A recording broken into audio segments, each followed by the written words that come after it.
ये आदमी पंजा लड़ाने की ऐसी खतरनाक ट्रेनिंग करता है कि इसे हराना तो दूर को इसके हाथ को हिला तक नहीं पाता। लेकिन क्या वो दुनिया के सबसे खतरनाक खिलाड़ियों का मुकाबला कर पाएगा? जानने के लिए देखिए हमारी आज की कहानी। कहानी की शुरुआत होती है मार्क नाम के एक आदमी से जो कोरिया में पंजा लड़ाया करता था, लेकिन आजकल वो अमेरिका के एक क्लब में गार्ड की नौकरी कर रहा था। एक दिन उसका पुराना दोस्त किम उससे मिलने आया और उसे पंजा लड़ाने के मुकाबले में हिस्सा लेने के लिए मनाने लगा। मार्क को इसमें कोई दिलचस्पी नहीं थी, लेकिन किम ने उसे जैसे तैसे मना ही लिया। फिर वो दोनों मुकाबले की जगह गए जहां लोग खिलाड़ियों पर सट्टा लगा रहे थे। जिस खिलाड़ी से मार्क का मुकाबला होना था वो अब तक के सारे मैच जीता था, इसलिए मार्क पर कोई भी सट्टा लगाने को राजी नहीं था। जल्द ही मैच शुरू हुआ और वो खिलाड़ी काफी जद्दोजहद के बाद भी मार्क का हाथ हिला तक नहीं पाया। मार्क ने चुटकियों में मुकाबला जीत लिया और किम ने भी काफी पैसे कमाए, लेकिन अब उस खिलाड़ी ने अपनी हार मानने से इनकार कर दिया। वो किम को मारने लगा, जिससे मार्क भी बीच में आ गया और वहाँ हंगामा हो गया। लड़ाई की वजह से उसे नौकरी से भी हाथ धोना पड़ा। फिर एक हफ्ते बाद उसे एक दुकान में सिक्योरिटी गार्ड की नौकरी मिली। उसकी आम सी जिंदगी चल रही थी, लेकिन कई बार उसे घर की काफी याद आती थी। फिर एक दिन उसे किम ने फोन करके कोरिया आने को कहा। वहाँ पर एक पंजा लड़ाने का मुकाबला हो रहा था, जिसके विजेता को विदेशों में खेलने का मौका मिलेगा। मार्क ने अपने पुराने मेडल्स को देखा और एक बार फिर अपने पुराने सपने को पूरा करने का फैसला किया। जब मार्क कोरिया पहुंचा तो किम उसे लेने आया और दोनों ने खाना खाते हुए काम की बात की। किम उसका एजेंट बनके उसका बिजनेस संभालना चाहता था। उसे मार्क पर पूरा भरोसा था। उसका प्लान था मार्क को खिलाड़ी बनाकर उस पर पैसे लगाकर सट्टे से माला माल हो जाने का। इसके बाद दोनों ने पूरा दिन शहर घूमा। रात को वो एक क्लब में गए, लेकिन मार्क तो वहाँ भी साइड में खड़ा होकर रखवाली करने लगा। फिर होटल लौटते हुए किम ने उससे पूछा कि क्या उसने कभी अपनी असली माँ को ढूंढने की कोशिश की है। असल में मार्क को बचपन में ही उसकी माँ ने एक अनाथ आश्रम में छोड़ दिया था। इस पर मार्क ने कहा, देख, जो लोग मुझे छोड़ गए मुझे उनसे मिलने में कोई इंटरेस्ट नहीं है। इसके बाद किम ने उसे होटल में छोड़ दिया। वहाँ मार्क ने जिंदगी में पहली बार एक उछलता हुआ बेड देखा। उस कमरे में किम की तरफ से एक तोहफा भी था। डब्बे में एक फोन निकला जिसमें उसकी असली माँ का पता था। उधर किम यो नाम के एक बेहद अमीर गुंडे से मिला और मार्क पर पैसे लगाने को कहा। पहले तो उसे बिना इजाजत के यो से बात करने के लिए उल्टा लटका दिया गया, लेकिन जब यो ने मार्क की वीडियो देखी तो वो उस पर पैसे लगाने को राजी हो गया। हालांकि उसकी एक शर्त थी कि मार्क को उसके ऑर्डर के मुताबिक हारना या जीतना होगा। अगली सुबह मार्क फोन के नक्शे के मुताबिक उस पते पर पहुंच गया। दरवाजा खटखटाने से पहले उसे दो बच्चे मिले जो उसका भारी भरकम शरीर देखकर उसे राक्षस समझ बैठे। बच्चे उससे डर ना जाएं, इसलिए वो बिना कुछ कहे वहां से चला गया। उन बच्चों ने फिर अपनी माँ सुमी को इस अजीब आदमी के बारे में बताया। उन्होंने खिड़की से देखा कि मार्क वापस जा रहा था। सुमी कपड़े की एक दुकान चलाती थी जो काफी घाटे में चल रही थी। उसे गैंगस्टर यो के भी काफी पैसे लौटाने थे,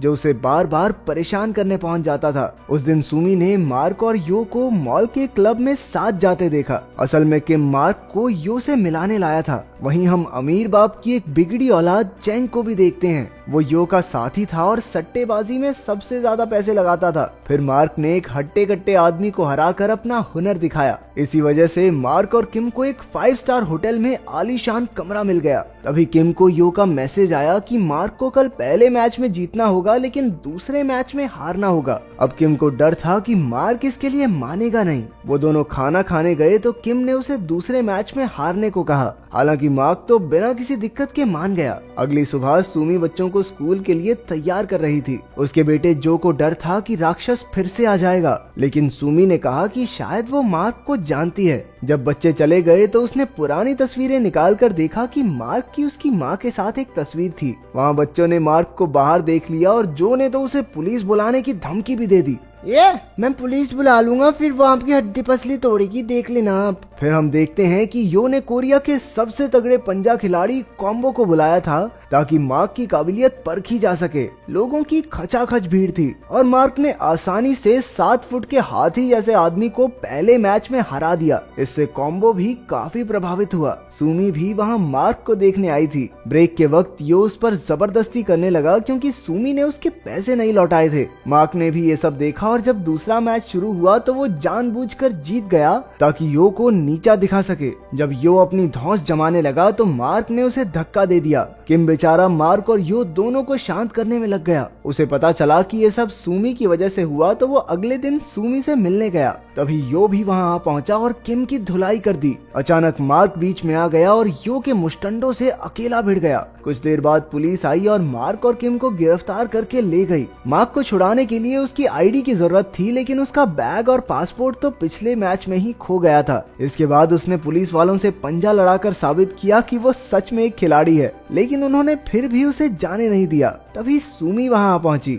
न जाने कैसे उसे मार्क का पासपोर्ट मिल गया था। तब पता चला कि सुमी मार्क की सौतेली बहन है और उसकी माँ दरअसल 1 साल पहले गुजर गई थी। ये सुनकर मार्क का दिल टूट गया। बच्चों ने भी उसे घर आकर रहने को कहा। मामू मामू हमारे साथ घर चलो ना मामू। सुमी की बेटी जून ही उससे खेलती थी और बेटा जून हुआंग उससे काफी बातें करता। वहीं घर के बाहर कुछ आवारा लड़के सिगरेट पी रहे थे। सुमी के मना करने के बाद भी वो नहीं गए, लेकिन जैसे ही मार्क उनके सामने आया तो सब दुम दबाकर भाग गए। अगले दिन यो के आदमी सुमी से पैसे वसूलने आए। उसी वक्त मार्क घर से जा रहा था ताकि वो सुमी पर बोझ न बने। उसने गुंडों को भी भगा दिया, लेकिन फिर उसने वहीं रुकने का फैसला किया। अगले कुछ दिन तक पूरे परिवार ने मिलकर बढ़िया खाना खाया, घूमे फिरे और मजे किए। सुमी के लिए काम के साथ बच्चे संभालना काफी मुश्किल था। उसका पूरा घर कपड़ों से भरा हुआ था। एक दिन उसने घर आकर देखा कि सब कुछ एकदम साफ हो चुका है। ऊपर से मार्क बच्चों की देखभाल भी बहुत अच्छे से करता था। दूसरी ओर किम गरीबी के दिन काट रहा था।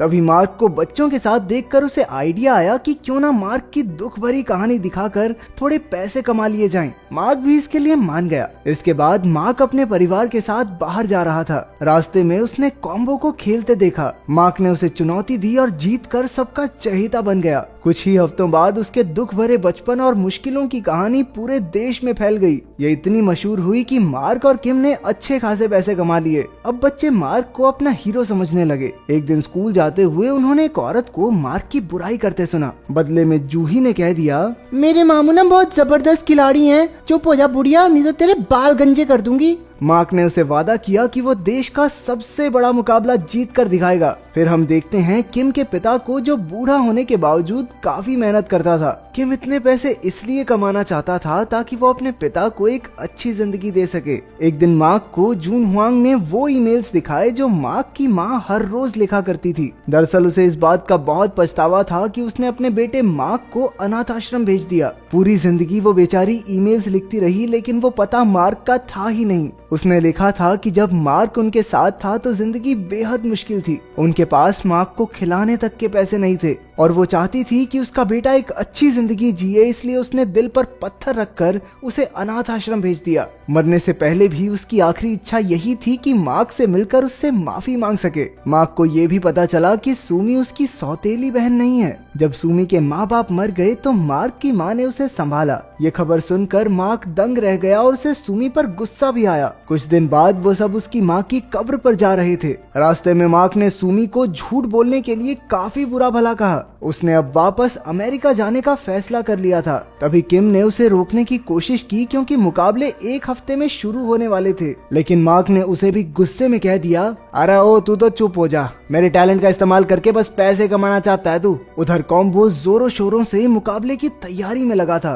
गैंगस्टर यो ने भी केन नाम के एक मुस्टंडे को तैयार किया था। केन ने आज तक जितने भी लोगों से पंजा लड़ाया सबकी बेरहमी से हड्डियां तोड़ डाली। मार्क भी टूर्नामेंट से पहले अपनी तैयारी में कोई कमी नहीं छोड़ रहा था। आखिरकार मुकाबले का दिन आ गया। बच्चे घर पर थे जब उन्होंने देखा कि वो मार्क को उसका मेडल लौटाना भूल गए। वो दोनों तुरंत बस पकड़ के मुकाबले की जगह पहुंच गए। कुछ देर बाद सुमी को ये खबर मिली तो वो भी बच्चों के पास भागी। इसके बाद मुकाबला शुरू हुआ। केन, मार्क और कॉम्बो तीनों अलग अलग ग्रुप्स में थे। उन्होंने अपने ग्रुप में हर किसी को हरा दिया और सेमीफाइनल तक पहुंच गए। केन ने तो बेरहमी से कई हाथ तोड़े और फाइनल में पहुंच गया। करोड़पति चेंग और उसके आदमियों ने अपना सारा पैसा केन पर लगा दिया, लेकिन मार्क का हुनर देखकर उन्हें लगा कि कहीं उनके पैसे डूब न जाएं। इसलिए चेंग ने यो को धमकाकर कहा कि किसी भी तरह केन को जिताए। फिर यो ने किम को $2 लाख देकर कहा कि मार्क को सेमीफाइनल्स में कॉम्बो से हारना होगा। हमेशा की तरह किम की जीभ लपलपाई तो उसने पैसे ले लिए और सीधा मार्क के पास पहुंच गया।